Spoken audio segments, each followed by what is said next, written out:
And the magic machine tells me that I'm live. We are starting at 4:48 p.m. by my clock. I have a hard stop at 5:30. This time for scheduling reasons. I know that much has been made of my decision to attempt as a principle or as a matter of course to produce shorter videos rather than longer ones. But our hard stop today um, is nothing to do with anything other than we have a hard stop. We have a scheduling. Not it's not. I wouldn't just describe it as a scheduling conflict. It's a scheduling matter. We're going to be ending at 5:30. Lord Doe first on Periscope. Lisa Kane first on YouTube. This is something that we've been seeing.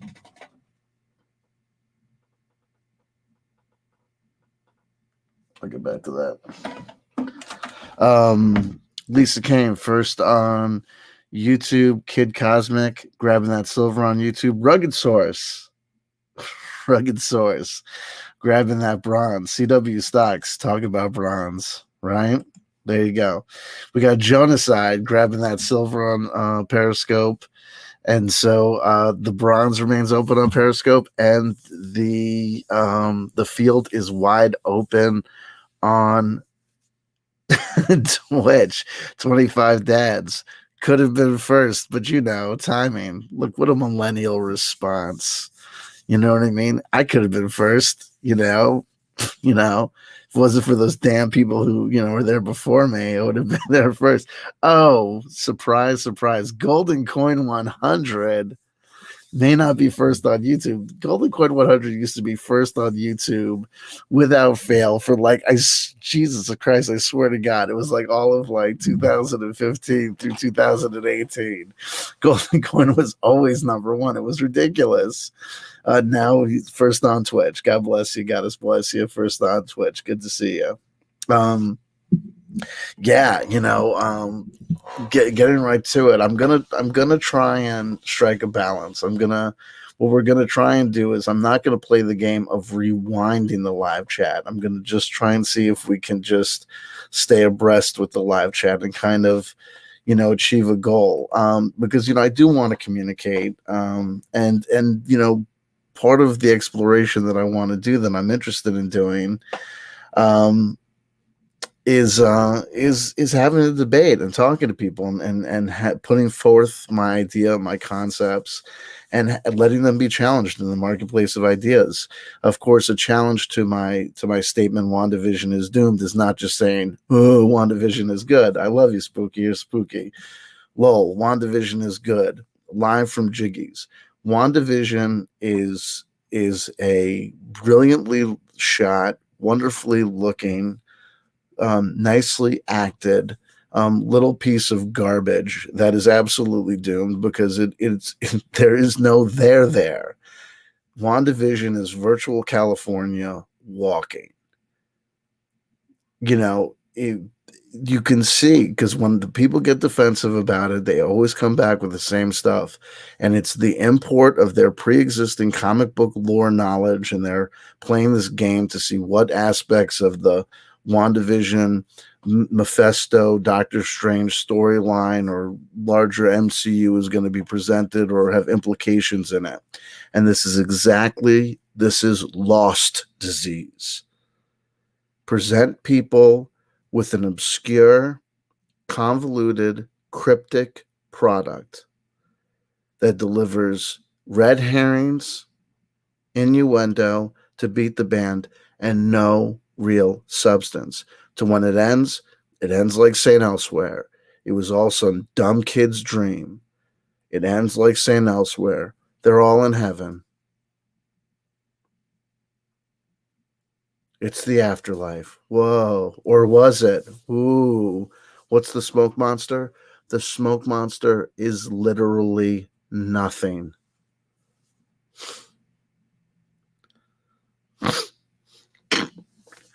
The others are a cast of characters who have been designated the others. That's it. Lost disease. Same thing with WandaVision. God bless you. Superb acting. There is no there. And I investigate and I look and I see the fan channels and I know exactly what people are doing. And I know exactly what we're supposed to do. Pause on each little screen. What date is the calendar? What's the picture of the calendar show? Why is this date significant? What does it mean by this? If you read the comic books, then you know Agnes is a name that's going to be very familiar to people who've been following the storyline.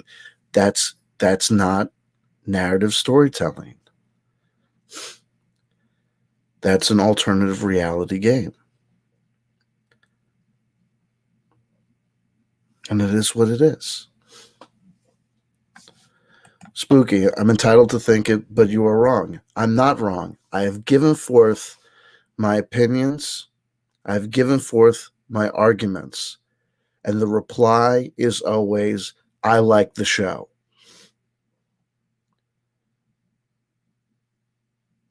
You know? Respond to the accusations. You know, people agree your opinions are misinformed. People agree that you're a walking piece of.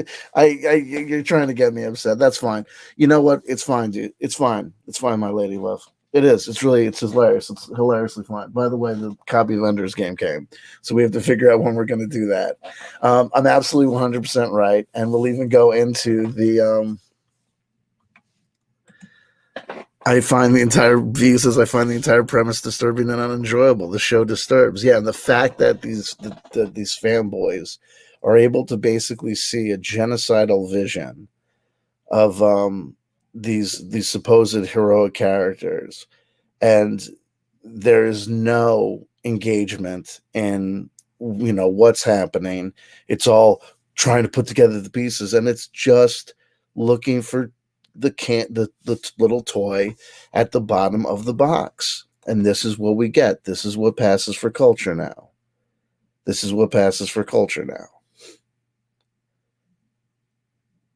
free market and the free market economics are what's going to bring WandaVision to the ground, because the free market economics of late stage capitalism is what gets us to the point where we ask these questions about what comes next and why are we in this endless repetition and loop of pre-existing products and pre-existing concepts and ideas. And specifically because, let's do this. This is something that we could talk about that I think we can do so without having to engage in any sort of spoiler warnings, because let's just put forward this.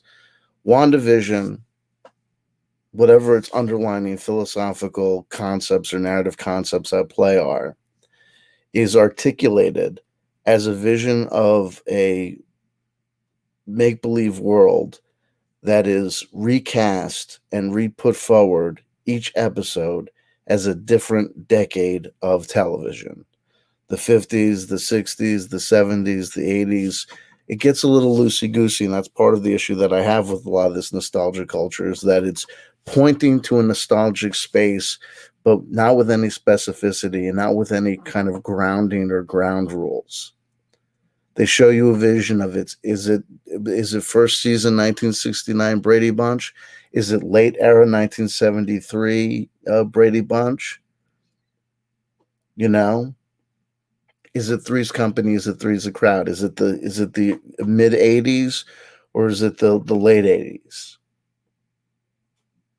Is it Family Matters or Cosby Show? It's loose, and that's that has to do with, and because there was a great comment on one of my videos about this, and it was someone defending vaporwave, and I just want to make sure that I put in my note their vaporwave content. Try and remember it as best as I can. I'll just do it. But let's do this. And then I also see 25 Dads had asked me in another comment previously, he's putting forward the question here about thoughts on Harry Potter in respect to hashtag no new media. Well, we can get there because it has to do with the repetition of the hero's journey, but I'll be completely honest. I'm not an aficionado or a student of Harry Potter, but we can talk about it. to a degree. We might not. It might require more research. But anyway, back to WandaVision. So I think they're up to episode number 7. I've watched every single episode of WandaVision. Tuned in.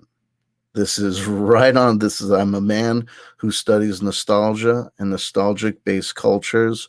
So believe you me, I pay attention to WandaVision. I pay attention. Not to discredit it or to lambast it or to rip it apart, but to try and see and figure out what's going on within the larger context and milieu of our culture and this nostalgic repetition based culture.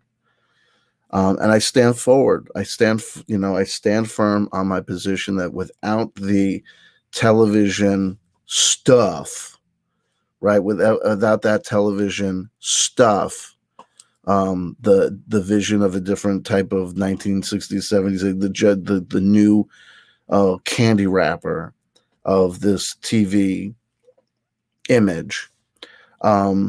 There's nothing there other than a little game of of hide the clues, find the Easter eggs, for the comic book and MCU aficionados. And I judge that as being artistically bereft of quality, but that is fair enough. These are opinions. So the latest episode where they clearly, and I just want to say that it's very necessary to note that it's not just that they're pointing at specific, kind of loose genres sometimes of the TV shows. The titling, the intro sequence, the fashion indicates to you what show you're supposed to be thinking about. We see that we're kind of on Father Knows Best or Dick Van Dyke Show in the 50s. We see that we're, have moved to a set that is unmistakable as being a kind of a clone or an homage to the Brady Bunch, family setup with the chair, the stairs and everything. And moving through the 80s, we understood that we were explicitly in some sort of Family Ties scenario with the oil painting and all that jazz. So we're on episode 7, and they're I guess you could say that this is the 90s. This is supposed to be the 90s or early 2000s because it's Malcolm in the Middle. The intro is textbook kind of Malcolm in the Middle. The kids are running around and blah blah blah and wacky shots, and it's and all this stuff. And the question that I think it poses to me and that it brings forward, that I'm going to bring forward to you, is how many episodes can, and this is why I say that WandaVision is doomed, because I have this underlining principle that without this television gimmick, what you're going to end up with is just what is this show going to be about? How many seasons are we going to do this for? You know what I mean? And what's going on? Where can you go?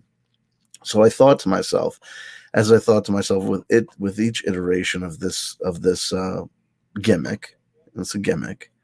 When are they going to hit a brick wall? Because this is what we talk about with hashtag no new music.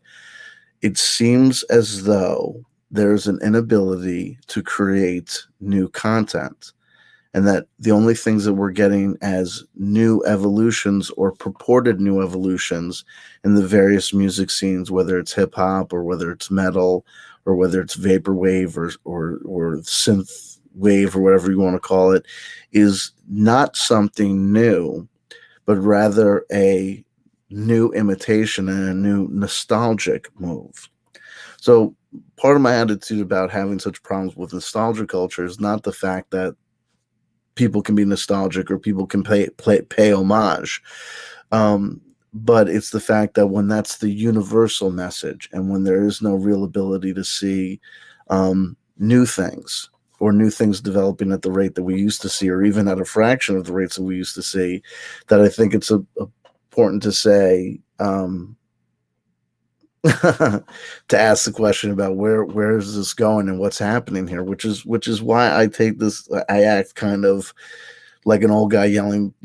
People characterize me oftentimes as the old guy yelling at the kids, "Get off my lawn." What I really wish you would see me as as a guy, as the guy screaming at the end of Invasion of the Body Snatchers. Um, they're trying to take us over, or maybe more. Soylent Green is made out of people. I'm trying to warn you, and you can be, I get angry, so I'm trying, because what I was going to, I'll self edit. I'll be honest, but then I'll also reassess. So my honest statement was to say, my urge was to say, my impulse was to say, and in response to my clear argument, you could be a shithead about it and keep on saying that I'm wrong, or you can start working with me on trying to figure out what the heck is going on and whether or not there's any sort of solution. And there might not be. It just may be that we are, strapped in for this thing, or that this is part of what's happening. I have speculated on possible explanations for why this stuff is happening. It being the fact that the prevalence of media, no media is going away, because media is not tied to a physical product anymore, but almost everything kind of conceivably is available streaming or virtual on the internet. Therefore, nothing goes away. Therefore, no influences go away to kind of be rediscovered. And everyone is forced to kind of, exist in this over mediated soup, which makes it that by the time that people get to a certain age, whereas certain people had, some freedom in their youth to read books or be creative in their mind space, and therefore give forth new visions or new images or new sounds. Now everyone is so hyper educated as to media, that their heads are full, and it's almost like nothing comes out except, repetition of what had been put in. That might be sensationalistic to some. That might be incorrect to others. But this is what I have for you. This is what I'm going to be delivering to you today, and every day that I feel like delivering it. So anyway, so we ask ourselves, and so, and I may have been early to say, that WandaVision is going to run out of tropes or archetypes to mine, right?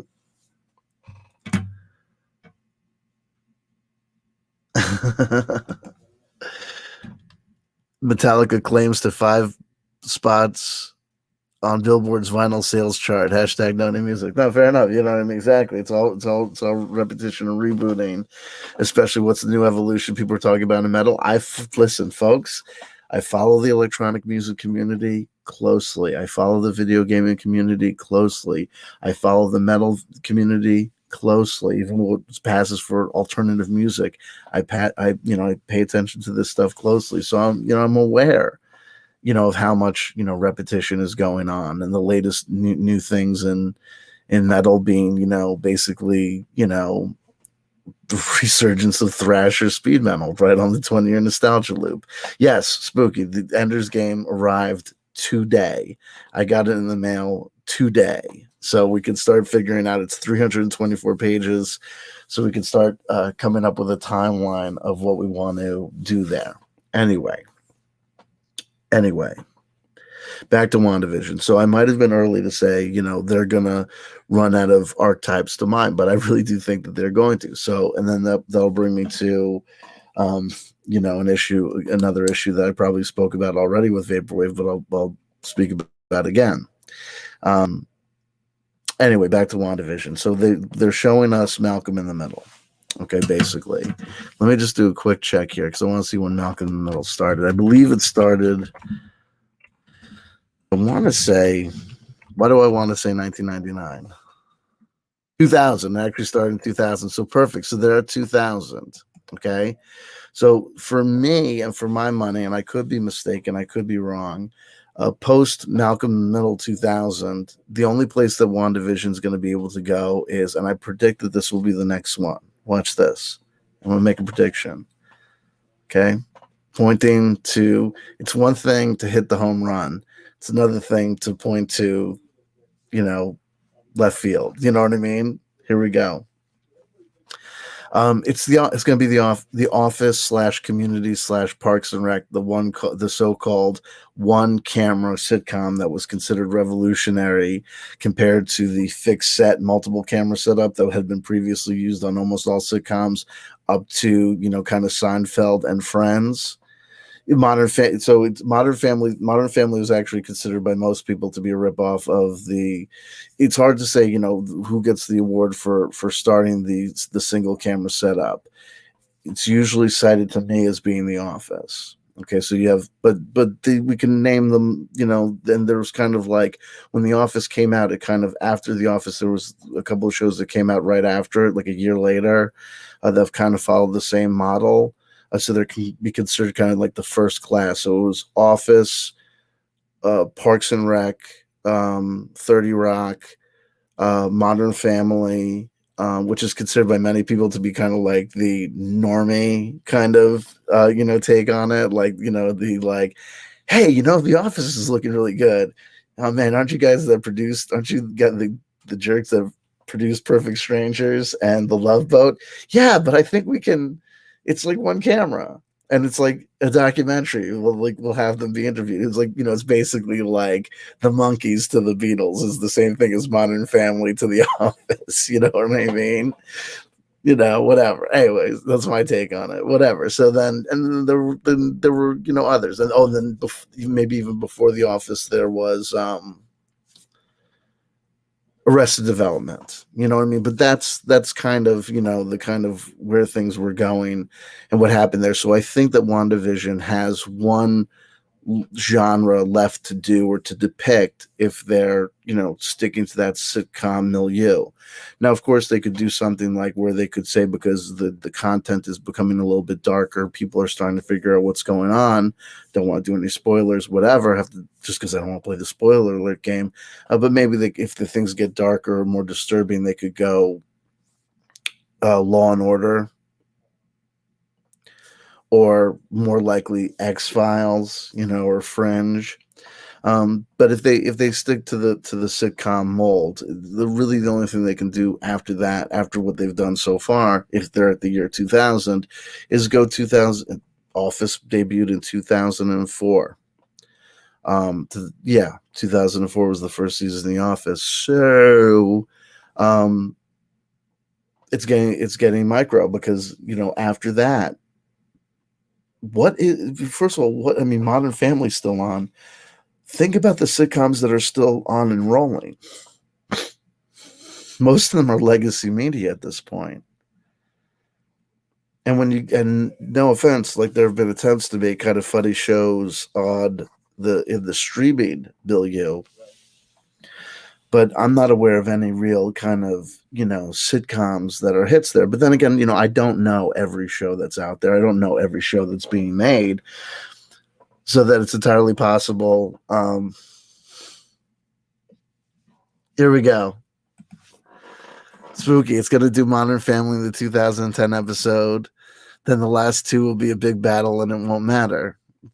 Okay, there you go. I swear to God, I'm not aware of any spoiler alerts or any pre-shows that said that's what they were doing. I didn't see any previews of the next thing. So if I called it on Modern Family / The Office single camera sitcom style, then I'm just a genius.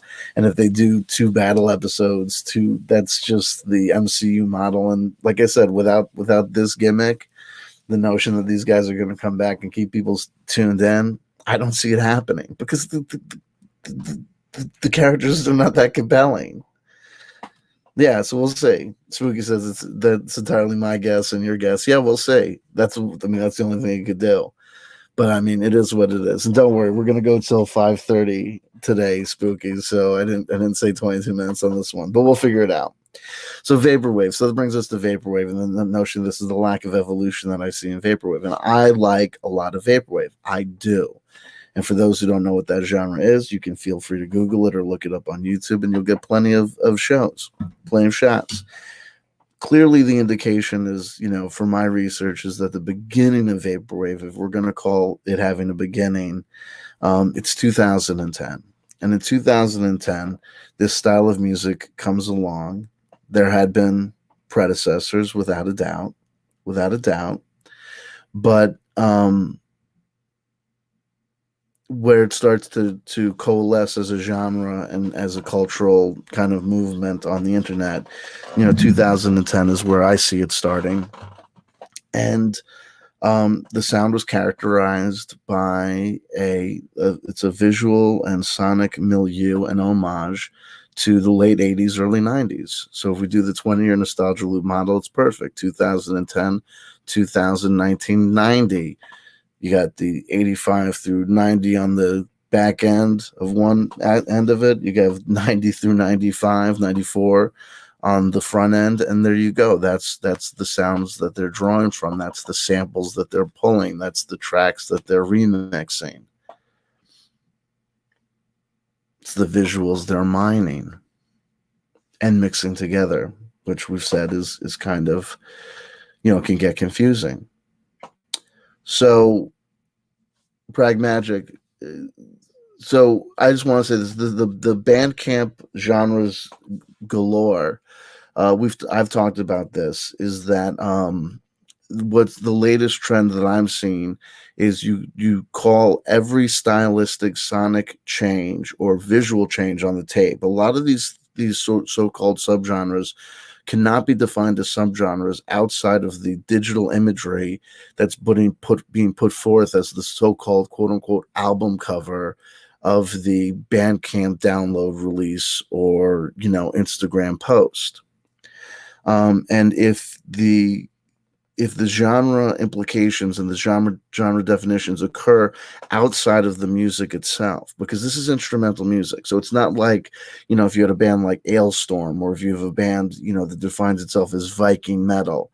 Yeah, sure, a lot of the imagery that's on the album cover or the stagecraft is going to give you that it clue you in that it's Viking metal versus some other form of power metal. But then the most important thing is the lyrics. You know what I mean? Praise to Odin is the opening track to Mighty Hammer of Thor's second album on Metal Blade Records, whatever the case may be. You know what I'm saying?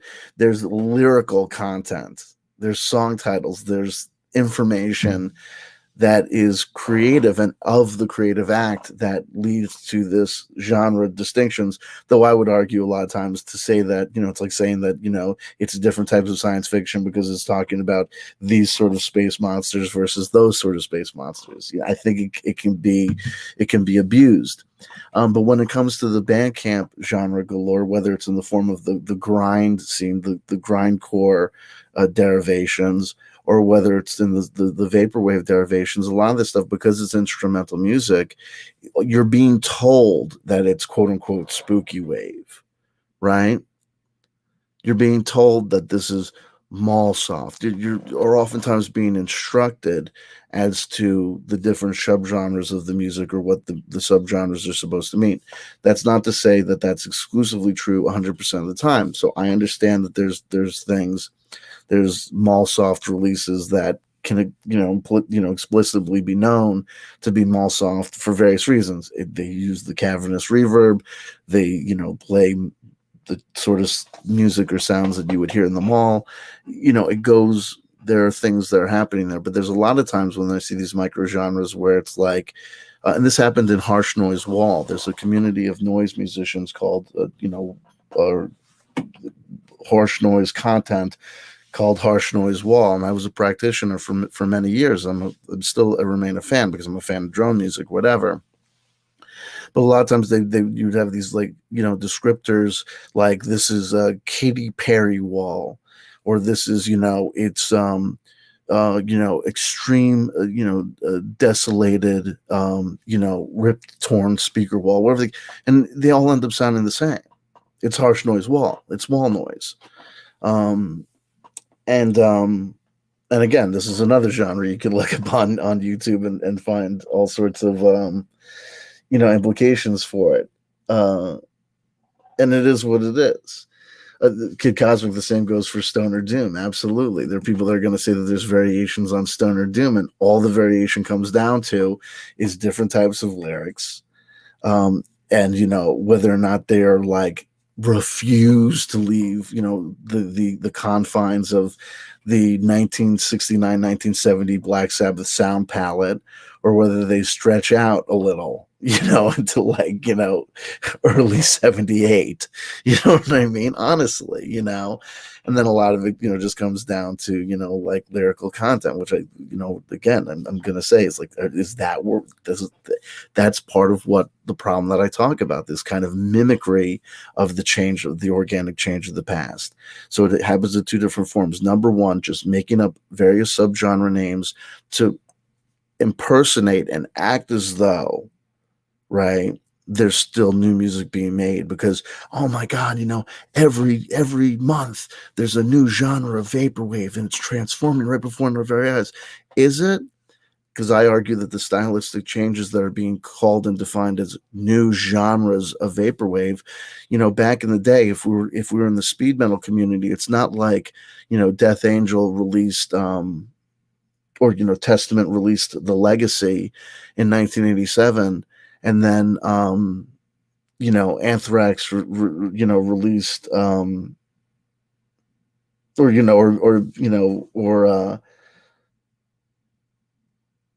you know Anthrax will release Persistence of Time in 1990, and then all of a sudden they created a new genre.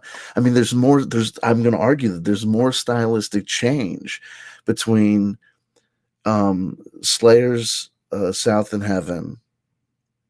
If you look at Slayer's Rain and Blood versus Slayer's Season of the Abyss, separated by 3 albums, same band. There's more stylistic diversity and change between those two musical outputs.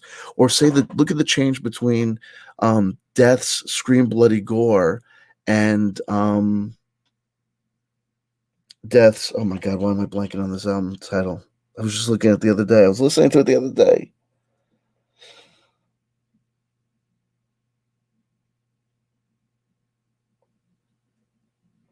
Oh my god, hold on, I have to do this. And I'm going to argue with as I'm doing this. The heck. Oh, here we go. Look at the change. Oh, here we go. Human. Look at the change between Scream Bloody Gore and Scream Bloody Gore from 1987 and Human in 1991. The same band, Death. That they called it death metal. They didn't feel the need. Even the most that it got down to was eventually making the distinction between technical death metal. But even that, Bunya, creativity is creativity. It's not based on what's already been done. I respectfully disagree. And what I'm talking about really has nothing to do with creativity. It has to do with an actual observable phenomena.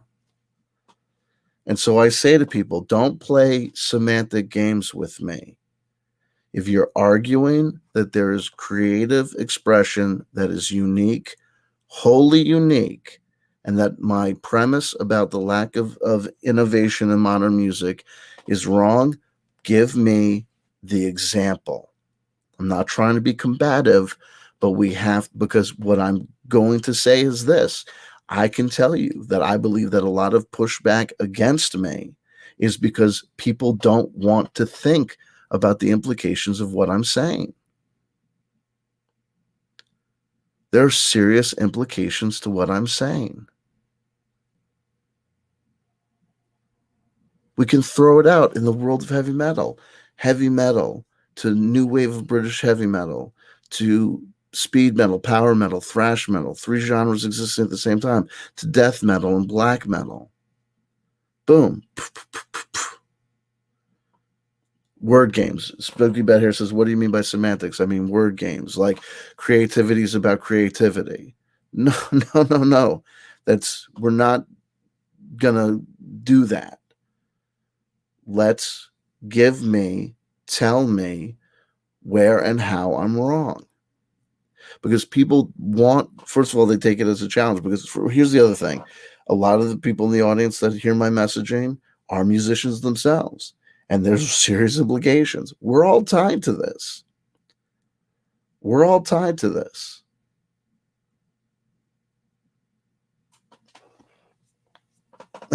it is what it is.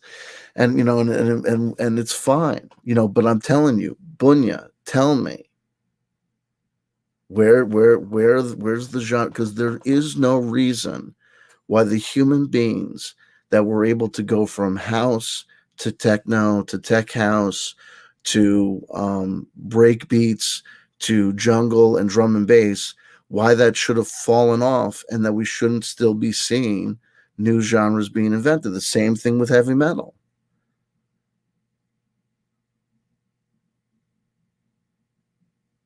Why are things frozen in place? Same thing with these. This vaporwave is an electronic music scene, and this is what I'm. This is roundabout, but here we go. So if they started off in 2010, sampling late 80s, early 90s, then shouldn't they be at this point sampling um, late 90s, early 2000s? But they're not. And part of the reason is this: how do you sample late 90s, early 2000s?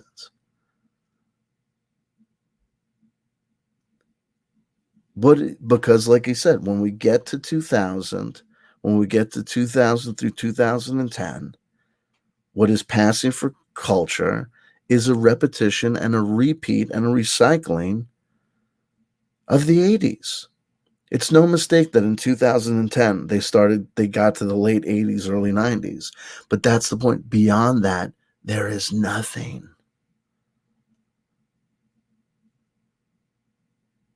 The 90s were the 70s. They were. I was there. They were. Deal with it. You know what I mean? Zerdos, yes, it's the mass market paperback edition or the author's definitive version, which is 352 pages.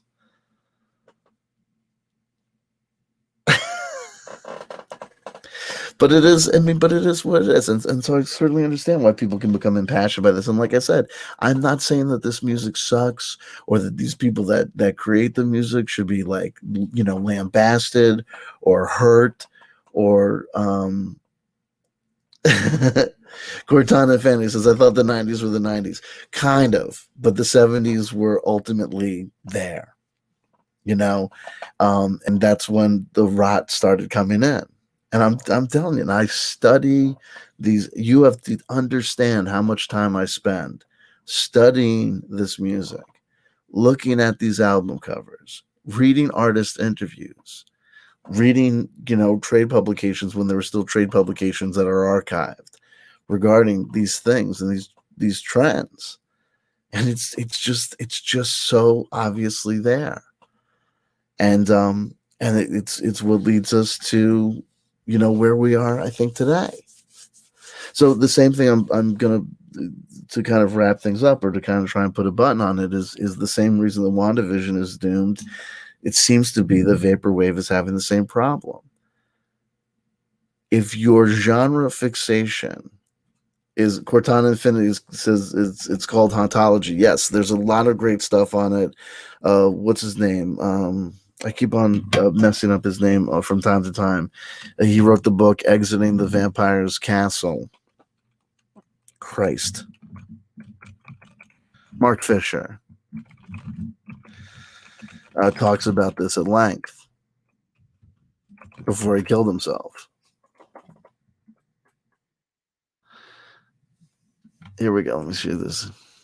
Exiting the Vampire Castle. Exiting the Vampire Castle is an essay written in 2013 by social theorist Mark Fisher, arguing for increased leftist solidarity by reducing online call-out culture and returning to organization of effort around economic class rather than identity. I got this. I always do this.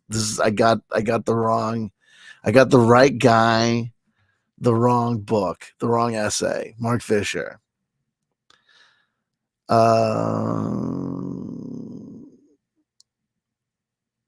Here we go.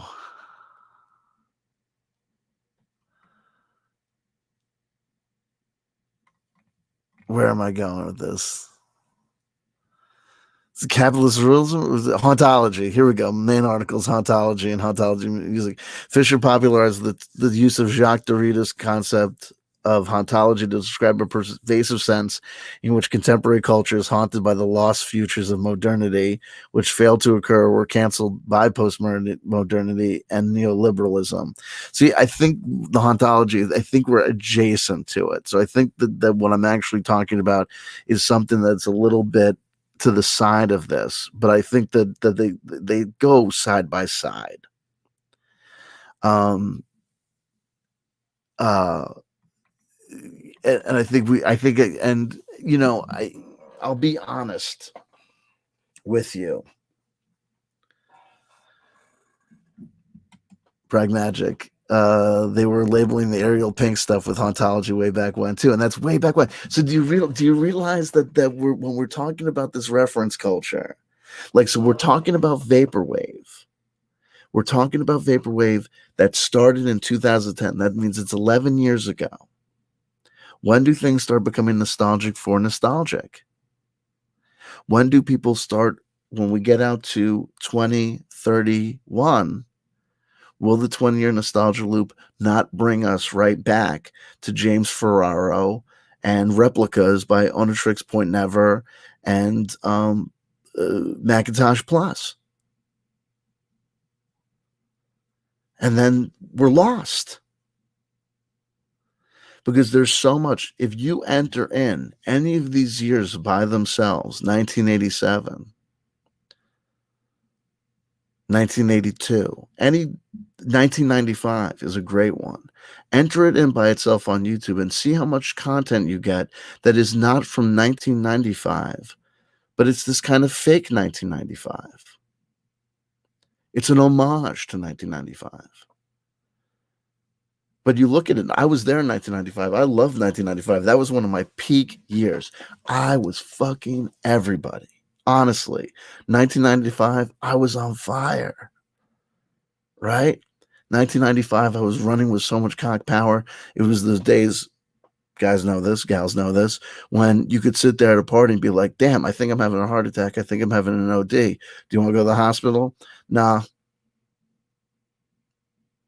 Just walk it off. I'll just walk off this heart attack.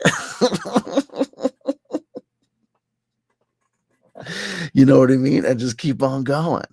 So anyway, as I was saying, like, you know, so I am in 2018 is when we honestly really started working with this nostalgia loop and really started looking at this stuff. For me, and you know, obviously you guys have been along with me for a lot of the journey.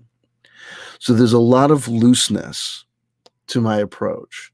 And there's a lot of education that still needs to happen. Jacques Derrida, have I ever read any Derrida? Do I know about deconstructionism?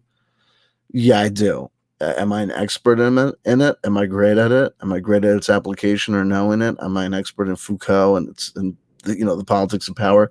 No. A lot of this stuff, obviously, you see what I did with Mark Fisher. I just confused one popular essay, with a completely different line of reasoning or intellectual argument that the guy had put forward in his lifetime.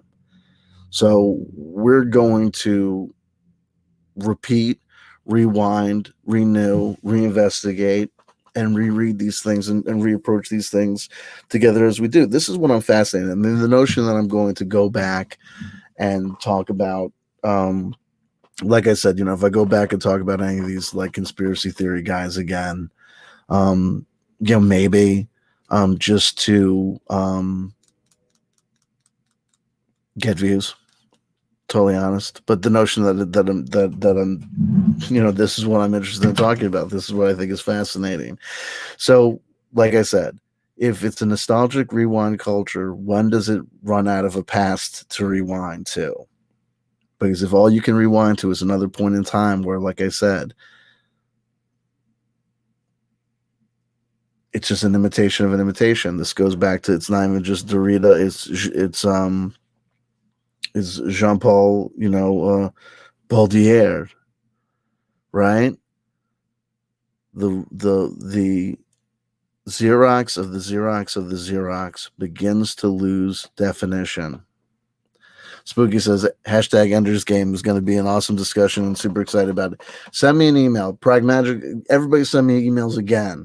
I'll look at my emails and let's figure out when we're going to do this and what our timeline is. Give me a solid timeline that I can work with when we're going to try and burn through this Ender's Game, where we don't necessarily need to wait until, I guess, do we need to wait till I'm finished reading it to have a discussion? Can we do it chapter by chapter? Can we do a reading club? If we do a reading club, I would suggest that we do it on, my channel, just because I think that of all the players involved, I have the most subscribers, and that's not me being like, oh, look at me, I'm awesome. It's just saying, if we're going to do something, let's do something good. And or do we, however we want to do it, we can also have a get together and have an off air discussion to try and figure that shit out. The Flying Car Show, all the latest. I see you. I love you, Flying Car Show. There you go.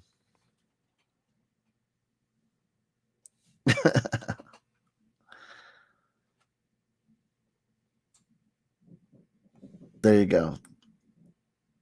Up, and Cortana Infinity says, I know this book's like the back of my hand. So we have much to discuss. We'll have a big old fun time gathering. It'll be good. We move forward through life. Anyway, it's 5:43. I was supposed to be ending this and packing up 4 minutes ago. I love you. Thank you. I know I'm a crotchety old man. Everything's done and over with, but I love you. And if anyone, I know that my tendency is, especially with when we're talking about this subject, I know I have a tendency. I almost blew up on Spooky. If I was too hard on my response or my pushback on Bunya, I apologize. I apologize sincerely. But I'm gonna work on trying to find a better way to communicate where I think we want to go. And I really want to know. Prove me wrong. I would much rather be wrong about this. If there is amazing, original Indonesian, off the beaten trail, no precedence for it, music happening somewhere,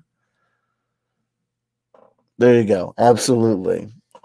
Tell me about it. I want to hear it. I want to hear it.